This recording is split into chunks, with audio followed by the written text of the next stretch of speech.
J'aimerais ce matin, j'ai quelques minutes quand même, vous parler d'un aspect du péché originel. J'ai entendu des biblistes et des théologiens qui niaient cette réalité du péché originel. Je trouvais ça très étrange alors que toute la théologie de Paul en partie repose sur ce péché. Le premier Adam, le second Adam, l'homme terrestre, l'homme céleste. Alors que lorsque nous réfléchissons bien au premier chapitre de la Genèse, on voit, pardonnez les mots, on voit le massacre qu'a causé cette désobéissance à la parole de Dieu qui n'est pour nous qu'amour, vie et liberté, car la vérité nous rend libres, dit notre Seigneur et Maître Jésus. Et souvent, on parle avec des chrétiens, et même souvent avec des gens formés, et j'ai entendu une réflexion qui disent, mais comment on peut expliquer la rédemption aux gens d'aujourd'hui? On n'a plus les mots, on ne sait plus comment dire, de quoi nous sommes sauvés, etc. Et même parfois, quand on parle aux chrétiens, on leur demande, mais de quoi Jésus t'a sauvé? Habituellement, les réponses qui sont bonnes, c'est de la mort, du Satan. Le Seigneur nous a pardonné nos péchés par son sang versé. Gloire à Dieu, ce sont toutes de bonnes réponses. Mais je crois qu'il y a une réponse qui précède. C'est comme les effets de la cause, ces réponses. Et moi, je me rends compte qu'une des visions qui me donne vraiment, personnellement, et au cœur de l'Église aussi, de comprendre le drame du péché, parce que c'est un drame, le péché. Le péché détruit l'être humain. Le péché voile la beauté de l'être humain. Et quand quelqu'un vient me voir dans le partage ou tout simplement dans le sacrement de la réconciliation, les gens me disent, lorsqu'ils ont péché, ils disent « j'ai été trop humain ». Moi, je dis exactement le contraire. Je dis « non, non, tu n'as pas été trop humain. Quand tu as péché, tu as manqué d'humanité envers les autres et envers toi-même. » Parce que le péché, toutes sortes de péchés nous déshumanisent. Nous déshumanisent. Et la grâce de Dieu, agissant en nous, nous humanise, fait que nous devenions ce que nous sommes en réalité, image et ressemblance de notre Dieu, dont Jésus est l'icône parfaite, l'image parfaite du Père, depuis toute éternité. Alors, vous connaissez cette histoire du péché originel dans la Genèse. Je ne vous lirai pas tous les versets concernant ce fameux péché. Et pourtant, il est là. Ce péché qui repose sur un mensonge, le père du mensonge, le Satan, l'accusateur, l'homicide dès le commencement, comme Jésus l'appelle. Cet être, le Satan, qui est un esprit mauvais, orgueilleux, bien sûr, ne peut pas s'attaquer à Dieu, parce que devant Dieu, il n'est rien. Et quand j'entends des considérations ou des prédications qui nous disent qu'il y a une guerre entre Dieu et Satan, je me dis, mais quelle offense nous faisons à Dieu de dire qu'il y a une guerre entre le bien et le mal, entre Dieu et le mal, entre Dieu et Satan. Frères et sœurs, il ne pourrait y avoir de guerre contre Dieu. Dieu est Dieu. Dieu est créateur de toute réalité visible et invisible. Il ne saurait y avoir de guerre entre le Tout-Puissant et ses créatures. Alors, qu'est-ce qui arrive? C'est que le puissant, ne pouvant s'en prendre à son Créateur, va s'en prendre à qui vous pensez? Il n'y a pas photo, hein? Il va s'en prendre à ceux que Dieu a créés à son image et ressemblance. Il y a des rites magiques de malédiction. Quand on veut attaquer quelqu'un, on prend sa photographie. Mais là, on donne des malédictions à la photographie pour atteindre la personne qui est sur cette photo. Alors, le Satan ne pouvant s'attaquer à Dieu, Dieu est Dieu, frères et sœurs. Dieu est Dieu. Hein? Il va s'attaquer à l'image, à la ressemblance que nous sommes, c'est-à-dire les êtres humains. Et quand nous parlons de la rédemption, j'ai prêché une retraite dernièrement à Bruxelles, et le thème de la retraite, c'était « Rends-nous la joie d'être sauvés ». Mais j'ai commencé la retraite en disant aux frères puis aux sœurs, mais c'est le psaume 51, « Rends-moi la joie d'être sauvés ». Mais sauvés de quoi? Il faut se poser la question. Rends-moi la joie d'être sauvé. Mais sauvé de quoi, frères et sœurs? Alors on pose la question. Alors pour moi, l'œuvre accomplie en Jésus-Christ, c'est une restauration de notre capacité d'être en communion avec le Père. Jésus vient non seulement restaurer notre condition première, mais il vient l'augmenter. Et tout à l'heure, notre frère Werner parlait de la croix. C'est un plus. Mais avez-vous remarqué qu'au milieu de la croix, il y a un X multiplié? Oui, oui. C'est la bénédiction multipliée à l'infini. Alléluia. Alors, quand Jésus est venu, quand nous lisons dans l'épître aux Galates, le pourquoi de la venue du Seigneur, c'est magnifique, hein? Galates 4.4. Hein? Mais quand vint la plénitude du temps, Dieu envoya son Fils, né d'une femme, né sujet de la loi, afin de racheter les sujets de la loi, afin de nous conférer l'adoption filiale. Afin de nous conférer l'adoption filiale. Et la preuve que vous êtes des fils, c'est que Dieu a envoyé dans nos cœurs l'esprit de son Fils qui crie « Abba, Père ». Aussi, n'es-tu plus esclave, mais fils, et donc héritier de par Dieu. Alors, dans ces quelques versets, le but de la venue du Seigneur, de sa bénédiction, comme dit les Actes au chapitre 3, c'est de nous bénir. Et dans le livre des Chroniques, la bénédiction de Dieu sert à maintenir la maison de David dans la présence. Daigne bénir ta maison, Seigneur, afin que toute ta demeure demeure en ta présence. Bon, ça c'est un autre sujet. Mais tu vois, Paul nous dit en Galates 4.4 que Jésus est venu nous racheter. Mais nous racheter pourquoi? Afin de nous conférer l'adoption filiale. Et l'adoption filiale, frères et sœurs, est dans la ligne d'une relation d'amour avec le Père. Ce que nous avait fait perdre le péché originel. Bon, j'en reparlerai un petit peu plus tard.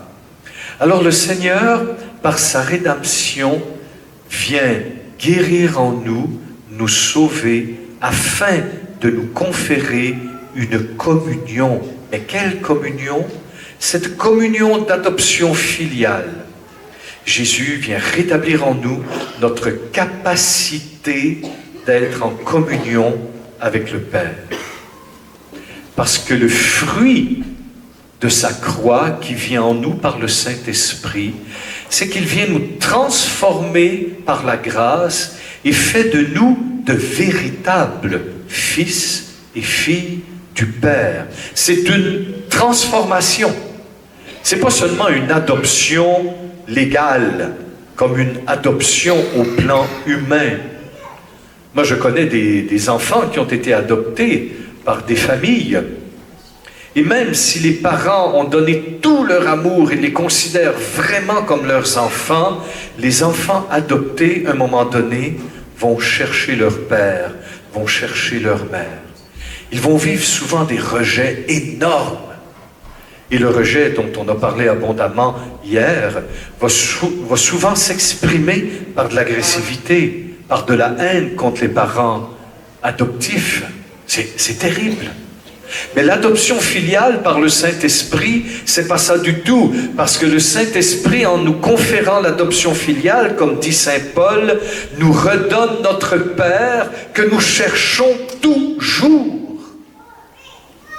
et sans la rédemption et le fruit excellent de la rédemption qu'est le don du Saint-Esprit qui nous confère par une transformation gracieuse qui nous fait nous écrier « Abba, Père », on n'est pas à la recherche d'un autre Père, notre Père original et notre Père originel.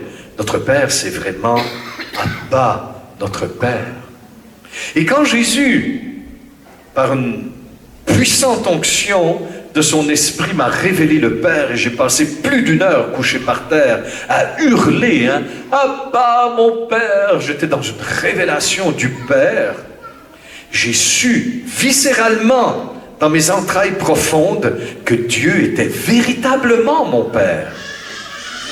C'est pas seulement une vue de l'esprit, c'est pas seulement une autosuggestion. On prie le Notre Père comme notre Maître et Seigneur nous l'a enseigné. Non, c'est plus que ça. C'est une transformation psychospirituelle dans les fibres les plus intimes de notre âme, où tu sens vraiment que tu es mon Père. Toi, Dieu, mon Créateur, tu es Papa.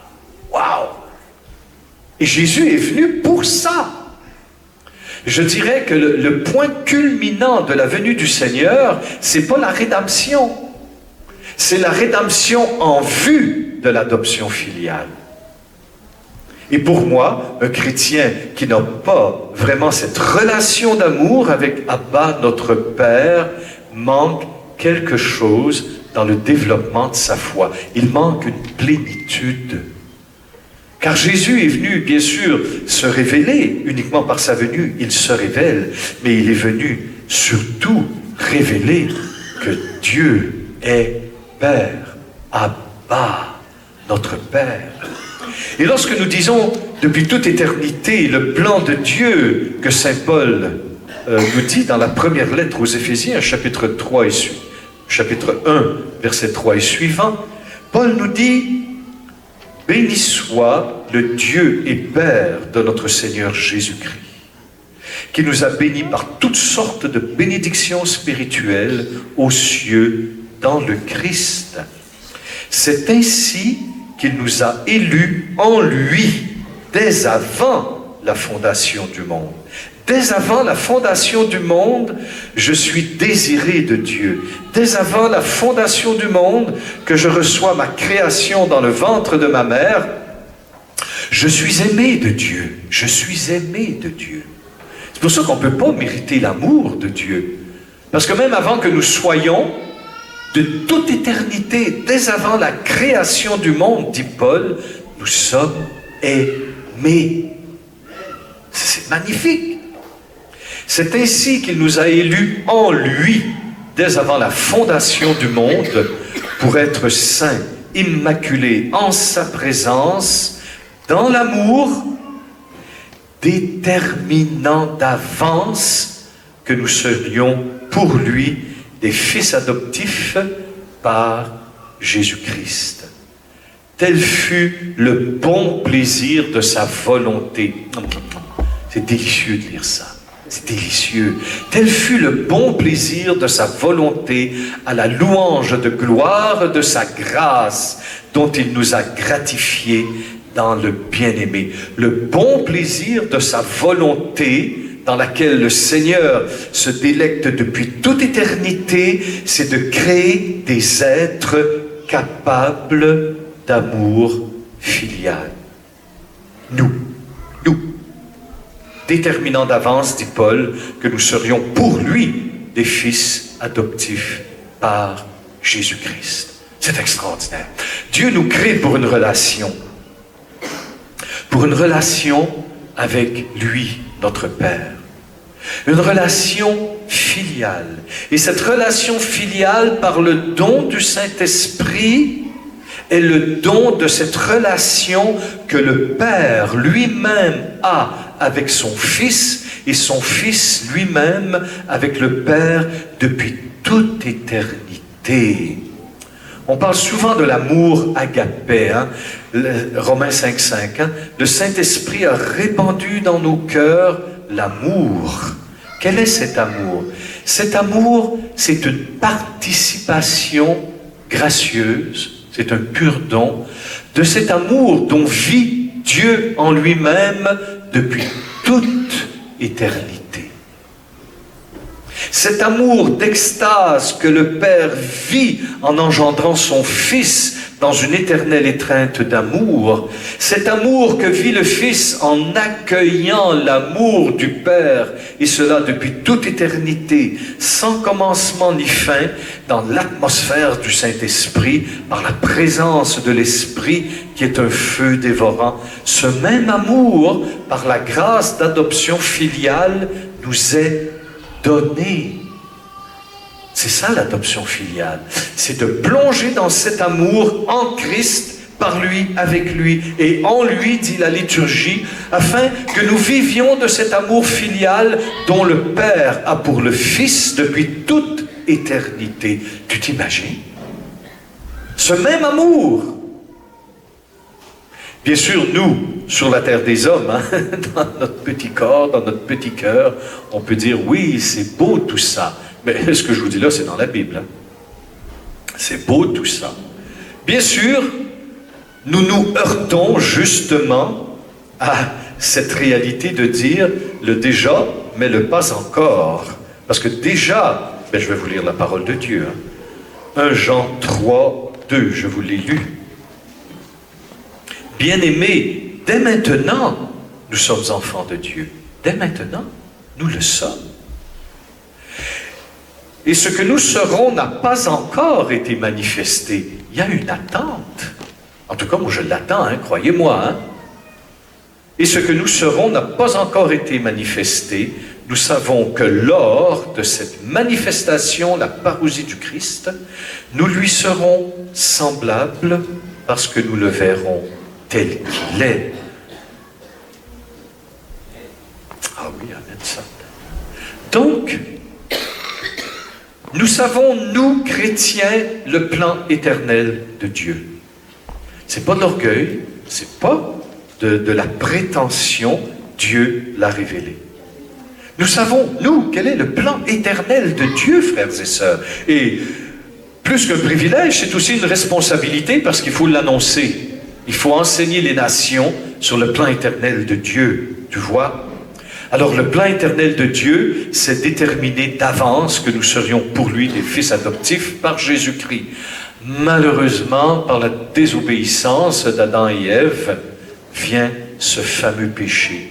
Cette brisure profonde qui ne peut être réparée tellement elle est profonde que par le don de l'agneau de Dieu, discerné, dit Saint Pierre, dès avant la fondation du monde, pour être offert en sacrifice pour nos péchés.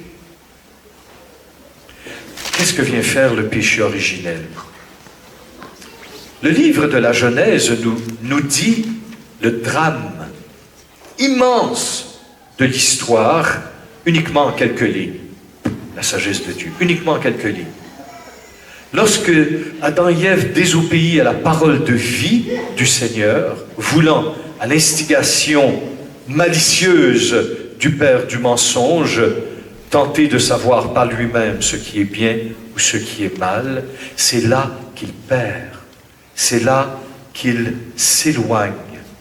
Et le psaume 8 nous dit justement que l'être humain est revêtu d'un vêtement de gloire et de sainteté. Il est couronné de beauté, de splendeur. Moi, de la façon que nous pouvons expliquer ce fameux péché des origines et ce fameux cri, cette surprise, hein? Et il vit qu'ils étaient nus. Mais pourquoi ils ont vu qu'ils étaient nus? Parce que, excusez-moi, je ne veux pas être grossier, mais sous nos vêtements, nous sommes nus. Alors, dans la communion avec Dieu, ils étaient habillés. Ils avaient un vêtement. Ce fameux vêtement dont je vous ai parlé dans Luc 15, hein, la robe, la première.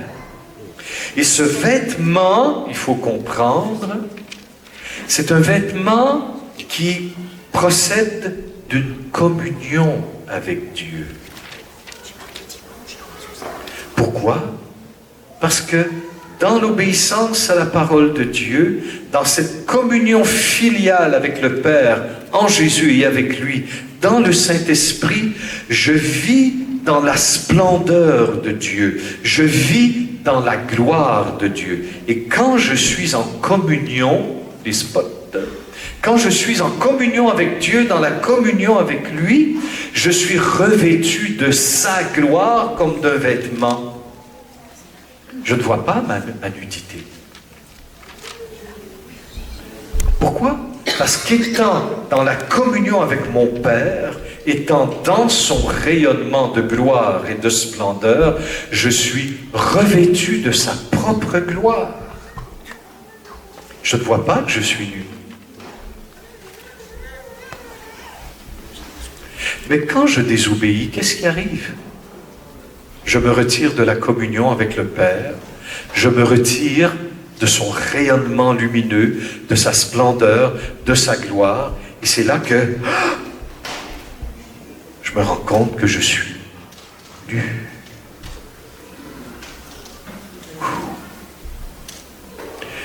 Cette nudité, au-delà de nudité sexuelle, de pudeur ou d'impudeur, est avant tout, frères et sœurs, la nudité d'une relation.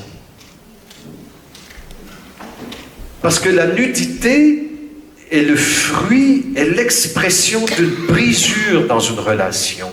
Je ne suis plus dans la relation avec mon Père dont j'étais revêtu de sa gloire.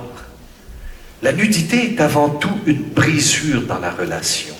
Et alors, à partir de cette brisure dans la relation, qu'est-ce qui arrive? Je suis nu, ma pudeur d'enfant de Dieu est blessée et j'entre dans une grande souffrance. Et remarquez, moi j'ai vu une fois, je visitais une famille pour les évangéliser et ils avaient invité des amis, ils étaient au moins une bonne dizaine d'adultes qui étaient là. Et vers 9h, 10h, les enfants devaient aller se coucher. Et la coutume de ces enfants, de ces parents pour leurs enfants, franchement, j'étais en colère. J'aurais pu leur foutre des coups de pied, excusez-moi. J'aurais pu leur foutre des coups de pied. J'étais en colère. La petite fille, elle avait à peu près 5 ans. Elle était nue, totalement nue. Les parents ont exigé d'elle qu'elle donne un bisou à tous les adultes qui étaient là. Et elle était nue. Moi, j'ai refusé, j'ai regardé l'enfant, je l'ai béni pour pas qu'elle soit blessée de cette folie des parents qui voulaient laisser tomber les tabous de l'Église catholique, de la sexualité. Mais je dis, vous êtes malade! Elle était nue. La petite fille était là pour essayer de se cacher, mais ses parents étaient là. Non, faut que tu ailles au-delà de ta gêne. Mais c'est naturel, la pudeur chez l'être humain. Tu ne blesses pas un bébé comme un enfant comme ça. Mais j'en parle et ça me soulève encore de la peine et de la colère de voir une stupidité pareille des parents qui ont... Mais la petite fille qui était là 5 ans qui essayait de se cacher, tu sais. Non, tu vas donner un bisou, puis tout le monde était mal à l'aise, hein? Mais tout le monde qui était invité, ils ont dit,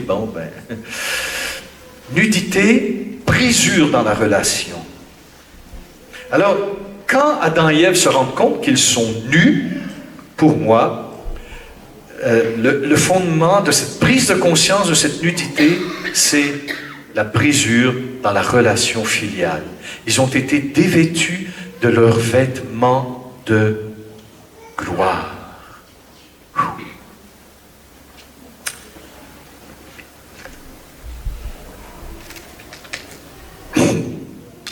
Et j'ai bu trop vite. Excusez-moi. Ça va? On continue? Il faut y aller. Alors Jésus vient, envoyé par le Père et par le fruit de sa croix, rétablir en nous notre capacité d'être en communion et accueillir l'esprit de filiation adoptive qui nous donne de nous écrier Abba. Et croyez-moi, Paul dit bien, criez Abba. Et quand vient le feu de l'Esprit qui te révèle le Père, c'est trop puissant, tu cries Abba. Alléluia. Bon. Alors, lorsqu'Adam et Ève, conscients de cette nudité, brisure dans la relation qui enlève le vêtement de gloire, parce que l'être humain s'est éloigné de la gloire de Dieu, et je vais faire une réflexion aussi là-dessus après.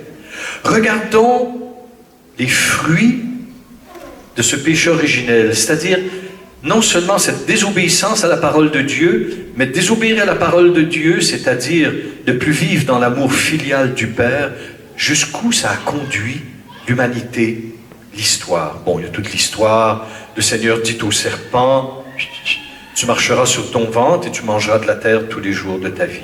Bon, etc.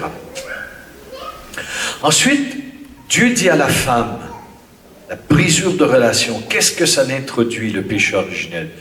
Je multiplierai les peines de tes grossesses. Dans la peine, tu enfanteras des fils. Déjà, le péché originel brise chez la femme cette communion, cette relation avec son enfant. Bien sûr, Jésus nous dit qu'après l'accouchement, la femme oublie ses souffrances, mais il y a des femmes qui n'oublient pas. Ils ont tellement souffert. Alors déjà, le péché originel vient briser cette unité, cette paix psycho-spirituelle et somatique de la maternité. Il y en a qui portent leur enfant et c'est douloureux. Ils sont obligés de rester couchés. Il y a les vomissements, il y a le corps qui se transforme, les seins, les hanches. C'est très beau, c'est vrai, mais franchement, c'est souffrant aussi pour les femmes qui portent des enfants. Alors le péché originel vient déséquilibrer, vient mettre un déséquilibre dans cette relation de la femme avec elle-même et de sa maternité. Ça brise.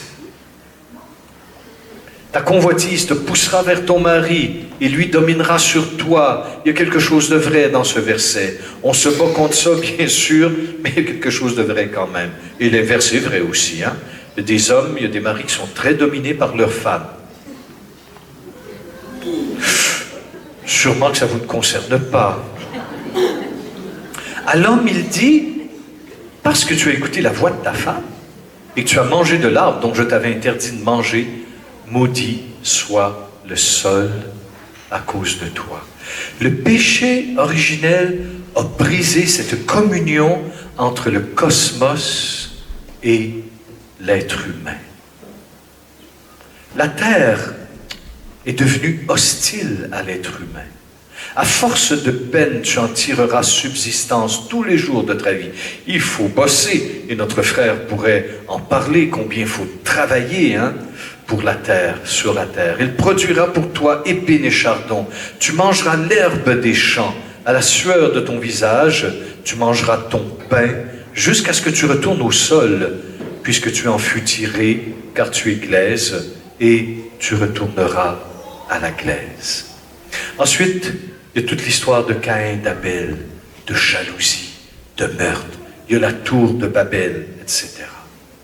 Alors, le fameux péché originel est venu briser dans l'être humain et par conséquence, parce que l'être humain est le sommet de la création et communie intimement parce que nous sommes matière avec tout le cosmos, par conséquence, l'être humain blessé dans sa capacité de communier avec le Père, par conséquence, est blessé dans ses relations avec la terre, avec le cosmos. Le péché originel introduit dans l'être humain et par conséquence dans tout le cosmos une brisure dans la relation, dans la communion entre l'homme et sa femme, entre l'homme avec lui-même, la femme avec elle-même, dans sa capacité de maternité. Division entre l'homme et la femme. C'est jamais facile, les relations. Ensuite, division de haine, Caïn et Abel. Et là, on voit les fruits. Corruption de l'humanité, le déluge, Noé et ses fils. Ensuite, ce fameux texte en Genèse 11, la fameuse tour de Babel. La fameuse tour de Babel, Genèse 11, c'est un des textes les plus actuels. Parce qu'actuellement, on essaie d'avoir un grand langage universel, tous une même langue, pour arriver à nos fins. Et malheureusement, nos fins actuellement, c'est d'édifier la cité humaine en dehors de la parole de Dieu. Je vous en ai parlé hier aussi. Quand Jésus vient, il parle de Dieu comme étant miséricorde, le Père qui pardonne au Fils qui revient vers lui. Dieu est amour, Dieu est miséricorde. Alléluia. Mais quand tu dis amour, qu'est-ce que tu dis? Tu dis relation, tu dis échange, tu dis communion. Jésus est venu rétablir. Laissez-vous réconcilier, dit la parole de Dieu, le thème. Alors Jésus est venu réconcilier le Père avec chacun et chacune d'entre nous, les êtres humains les uns envers les autres et l'être humain avec lui-même. Il est venu réconcilier aussi l'être humain avec le cosmos. Bien sûr, dit la Bible en Hébreux 2 et au chapitre 3 de la première lettre de Jean, on ne voit pas encore que cela soit réalisé. Mais c'est en train de se réaliser. Depuis quand? Depuis le moment de la résurrection dans le tombeau du Christ. Quand le Père, par sa puissance, par l'Esprit, ressuscite son Fils, dans le tombeau, à ce moment-là, parce que Jésus est le premier-né d'une multitude de frères, parce qu'il est le chef et la tête de l'Église, parce qu'il est le roi des rois de l'univers, quand le Père, au tombeau, ressuscite son Fils, il ressuscite en même temps chacune de nos personnes et toute l'humanité. Et en ressuscitant l'humanité, il ressuscite l'univers.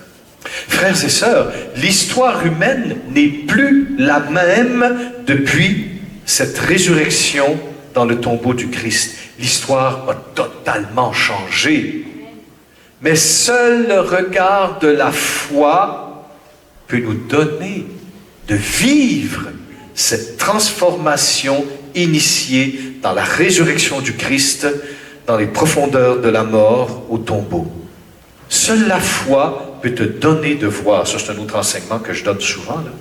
Mais ça, c'est seul le regard de la foi peut te donner de voir que l'histoire de l'humanité a changé radicalement lors de la résurrection du Christ au tombeau. Pourquoi le regard de la foi? Parce que c'est le regard de Dieu lui-même sur l'histoire. Alors Jésus vient rétablir cette communion avec le Père.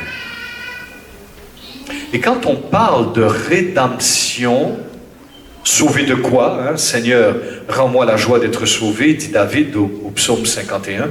Rends-moi la joie d'être sauvé. Pourquoi? Parce que David, lorsqu'il avait péché par meurtre et adultère, rappelez-vous cette histoire d'Uri et de l'adultère avec Bethsabée, par son péché, s'était tarie en lui la source de la louange. C'est-à-dire, la louange est infiniment communion avec Dieu, s'était tarie en lui sa capacité d'être en communion avec Dieu. Le péché avait fermé en lui sa capacité d'être en relation. Et c'est par le prophète Nathan que Dieu lui envoie, que David prend conscience qu'à cause de ses péchés, il n'est plus en relation avec Dieu. C'est à ce moment-là qu'il dira à Dieu, « Seigneur, ouvre mes lèvres et ma bouche publiera ta louange. » Mais ses lèvres avaient été fermées par le péché. Et rends-moi la joie du salut, rends-moi la joie d'être sauvé, c'est-à-dire par ta miséricorde, redonne-moi ma capacité d'être en communion avec toi, afin de pouvoir te louer. Alors, Jésus rétablit la communion avec le Père, avec lui, en lui, avec et dans le Saint-Esprit. Le Saint-Esprit est vraiment le don de la rédemption, bien sûr, le don par excellence de la rédemption. Mais que fait le Saint-Esprit, sinon de nous faire proclamer que Jésus est Seigneur? 1 Corinthiens 12, 3. Hein? Si tu n'as pas le Saint-Esprit, tu ne peux pas proclamer que Jésus est Seigneur. Et proclamer que Jésus est Seigneur, c'est proclamer qu'il est Seigneur sur ta vie. Et tu remarqueras dans les évangiles que jamais le démon ne dira à Jésus qu'il est Seigneur. Jamais. Il va dire, tu es saint, tu es juste, tu es le Fils de Dieu, nous savons qui tu es. Mais jamais le démon dira à Jésus, tu es Seigneur. Sinon, il est obligé de ployer le genou. Et dans la Bible, le symbole du ployer le genou, c'est l'intelligence. Quand tu ploies le genou, c'est que tu plies ton esprit, ton intelligence devant Dieu et tu reconnais qu'il est Dieu. Alors si à un moment donné, tu as un petit peu d'orgueil dans ta vie, regarde ton genou. Ça va te donner un petit peu d'humilité. Tout genou fléchira devant le Seigneur. Mais pourquoi tout genou fléchira? Mais dans la Bible, genou, esprit, intelligence, c'est lié. Parce que de mon intelligence, je reconnais et j'adore. Et je fléchis le genou devant celui qui a reçu le nom au-dessus de tout nom, Jésus, notre Seigneur. Alors Jésus, par son sang versé, vient rétablir la communion avec le Père. Bien sûr, tu peux élargir. Hein. C'est une des interprétations du salut. Il y en a, c'est large comme le monde. Hein. Mais Jésus vient rétablir toute communion. Et il rétablit la communion avec son Père, la communion entre chacun de nous par la miséricorde, le pardon. Il vient rétablir cette communion humaine qui nous dépasse vraiment, et par l'humanité, notre communion avec le cosmos. Mais il y a aussi la réunion, également la communion avec le ciel. Il y en a que ça choque, la communion des saints. Mais pour moi, c'est quelque chose de très simple, de très ordinaire, parce que dans la théologie juive, plus l'homme pêche, plus la gloire de Dieu s'éloigne de la terre. À partir du péché originel, quand tu étudies la théologie juive, la kavod Adonai, la gloire de Dieu s'est élevée, s'est éloignée de la terre. Quand viennent les patriarches, Noé, Abraham, Moïse, etc., la gloire se rapproche de la terre. Et bien sûr, quand Jésus se fait homme, lui, la parole éternelle, le Réma d'Adonai, quand la parole de Dieu se fait chair en Marie, par la puissance de l'Esprit, non seulement la gloire de Dieu est revenue sur terre, mais fait un avec l'humanité. C'est incroyable. Alors Jésus dira, vous verrez les cieux ouverts et les anges descendre, monter. Est-ce que vous pensez qu'après l'ascension du Christ, le ciel s'est refermé? Ça va pas, non? Il faudrait lire la lettre aux Éphésiens et la lettre aux Colossiens, hein? Parce qu'en lui a été réconcilié le ciel et la terre. Dieu réconcilie toute réalité en son Fils. C'est pour ça que nous croyons, pour nous, cathos, hein, on croit non seulement à la communion des saints, à l'échange des dons, hein, les uns envers les autres, mais aussi avec l'Église du ciel, comme on l'appelle. Il y a une communion en Christ. Pourquoi? Parce qu'il est la tête, non seulement de l'Église, mais de tout l'univers. Jésus rétablit la grande communion. Alléluia. Dont il est l'unique médiateur. Hein? Amen. Il rétablit la communion. C'est pour ça, frères et sœurs, qu'à un moment donné, en Matthieu 22, 36, 40, hein, c'est à peu près le seul verset dont j'ai retenu la référence biblique, hein, parce que c'est vraiment le cœur de la Bible. Hein. Maître, quel est le plus grand commandement de la loi? Jésus répond, tu aimeras le Seigneur ton Dieu de tout ton cœur, de toute ton âme, de toutes tes forces, et il ajoute, ce qui n'est pas dans l'Ancien Testament, et il ajoute de tout ton esprit. Tout l'être humain. Voici le premier, le plus grand commandement. Le second lui est semblable. Tu aimeras ton prochain comme toi-même. Et j'avais beaucoup aimé un commentaire juif aussi de cette phrase de Jésus, parce qu'il reprend le Lévitique et d'autres textes rabbiniques de son époque. Le juif disait, pour bien comprendre cet enseignement de Jésus, le rabbi, c'est que tu pourrais paraphraser et dire « Tu aimeras ton prochain comme un autre toi-même ». Ça nous aide un petit peu à comprendre. Tu aimeras ton prochain comme un autre toi-même. Et ça, c'est l'amour absolu, hein? C'est vraiment l'amour. Hein? Qui, bien sûr, s'accentuera dans le don de sa propre vie pour toute l'humanité. Alléluia. Alors le Seigneur rétablit l'amour, parce que le grand commandement de l'amour qui résume la loi et les prophètes, dira-t-il un verset plus loin, ce grand commandement de l'amour est un commandement dans la ligne d'une relation. D'une relation. Et si tu n'as pas compris ta vie chrétienne comme étant d'une qualité relationnelle, tu n'as pas compris le cœur de la foi. Cœur de la foi. Le cœur de la foi, ce n'est pas une pratique. Ça va se manifester par des pratiques bien concrètes. Mais cela n'est pas premier. Ce qui est premier, c'est la relation. Frères et sœurs, prenez toute la vie chrétienne. Prenons pour nous tous les 7 sacrements. Prenons la grâce, quelle qu'elle soit. Toute grâce est dans la ligne relationnelle. Quand je suis baptisé, qu'est-ce qui arrive? Je suis plongé dans la mort, résurrection du Christ. Je deviens une créature nouvelle. Mais qu'est-ce que cette créature nouvelle? Une créature nouvelle, c'est celui qui devient l'adorateur du Père en esprit et en vérité. Première chose. Une créature nouvelle, c'est celui qui est rétabli dans sa capacité relationnelle avec le Père, avec ses frères, en lui-même et avec le cosmos. Par le baptême, tu es incorporé au corps du Christ. Tu deviens membre de son corps. Et quand on dit membre, c'est pas seulement faire partie sociologiquement d'un groupe. Ah non! Ce qui est dans la tête, la plénitude du Saint-Esprit, se répand sur tout le corps que nous sommes. Et je vais vérifier un texte. Ça va tellement loin, cette histoire. Je ne me rappelle plus de la référence. Mais Paul dit, dans le Christ, vous êtes une même plante avec lui.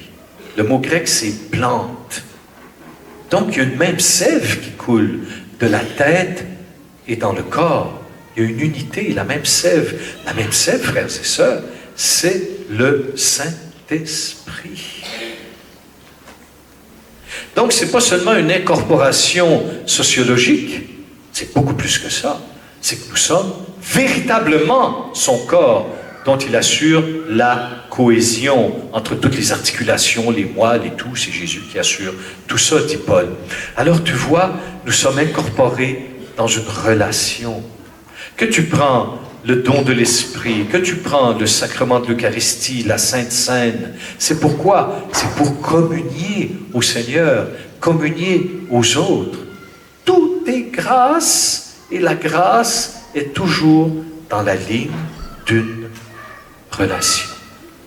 Quand le Seigneur répand par le Saint-Esprit les charismes dans le corps, les charismes qui sont non pas en contradiction avec l'amour, mais qui sont des manifestations de l'amour de Dieu dans son Église, parce que les charismes sont là pour édifier l'Église, pour la guérir, pour l'élever, pour la sanctifier, tu remarqueras que tous les charismes sont tout le temps pour guérir la relation, guérir la communion. On n'en sort pas.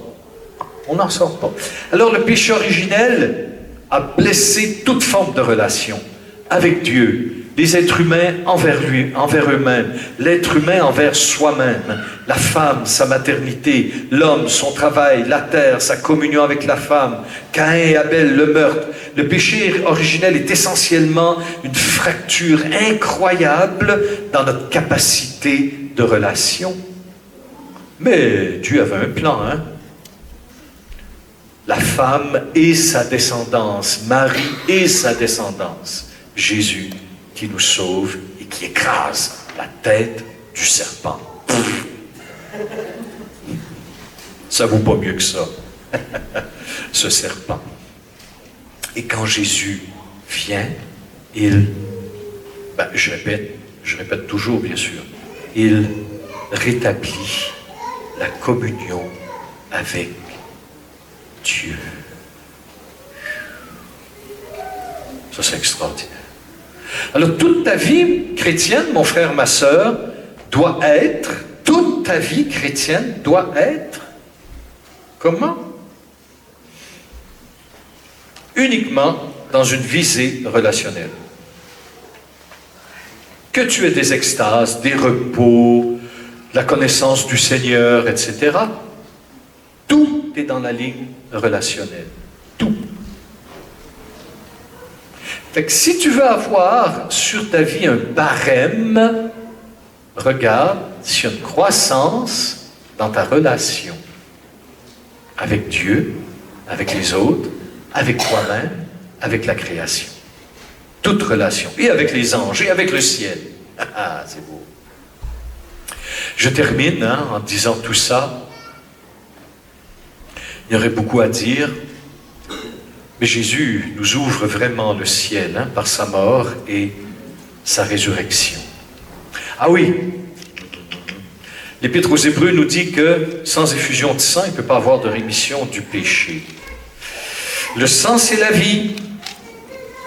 Vous vous rappelez de cela? Et bien sûr, la loi de Moïse nous dit de ne pas boire le sang. Personne ne buvait le sang des sacrifices. C'était défendu parce que le sang, c'est la vie.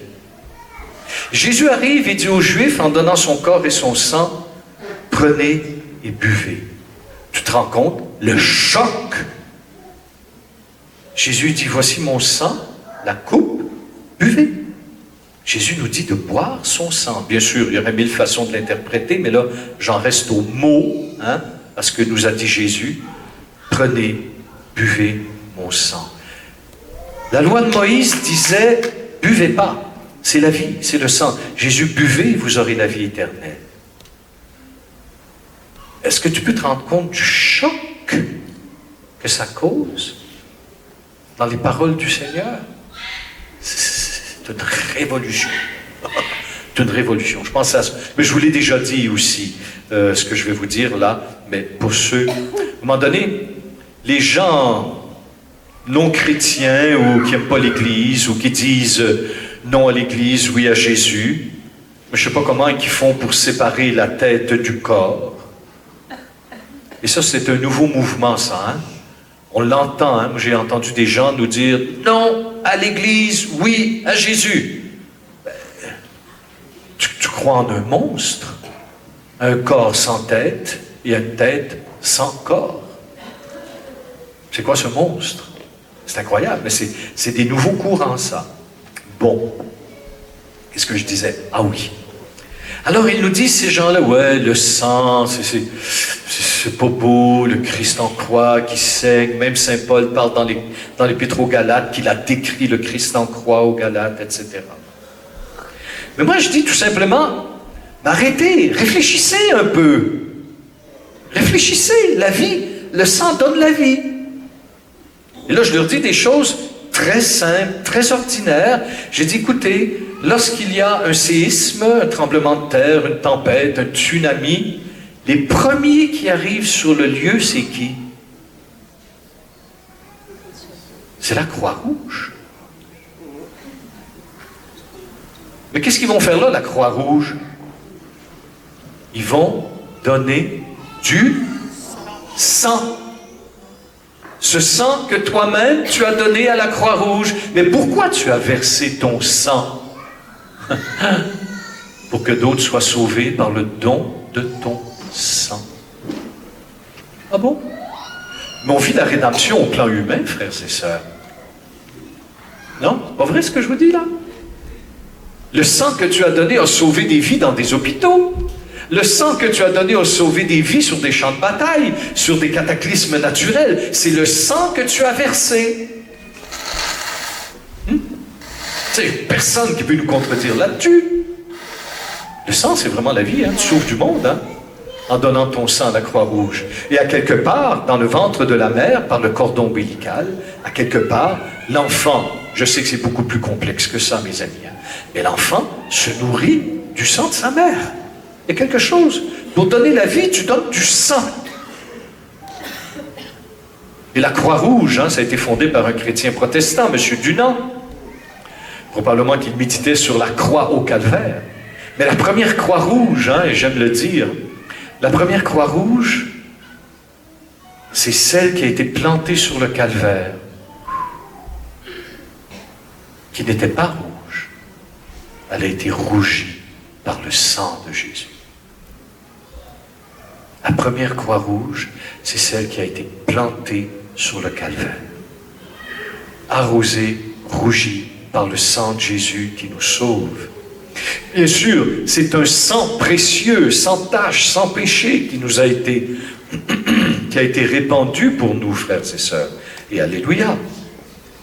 Et ce sang nous est donné pour nous purifier de nos péchés, et tout péché, quel qu'il soit. Moi j'ai dit, faites-vous-en pas, vous pouvez faire pas plus de 10 péchés, il y a 10 commandements de Dieu. Ça vous console, non?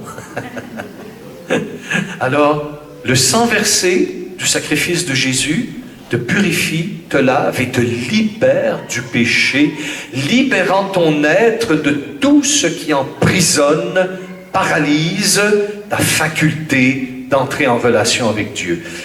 Prends n'importe quel des 10 péchés, n'importe quel. C'est une brisure dans la relation. Ça, c'est clair et net. Relation avec Dieu, avec les autres, avec toi-même et avec la création. Alléluia. Bon, je vais arrêter. Il est midi. Je continuerai à l'homélie, peut-être tout à l'heure à la messe, cet après-midi. Je récapitule. Une des interprétations du péché originel, c'est que toute relation a été blessée. Toute relation avec Dieu. Dieu ne veut pas seulement une relation de créature à créateur. Dieu veut une relation d'un père avec ses enfants. Et Paul nous dit aux Éphésiens, après avoir reçu la révélation de Dieu, que depuis toute éternité, le plan de Dieu, c'est de créer des êtres capables d'une relation filiale avec lui.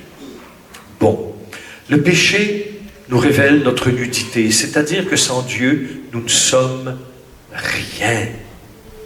Et cette nudité, c'est surtout la prise de conscience qu'on vient de briser une relation avec le Père, qui nous introduit justement dans une nudité, et là découlent les blessures aussi au plan humain, la maternité, du mariage, de l'union de l'homme et de la femme, de l'homme avec les hommes, la guerre, le meurtre.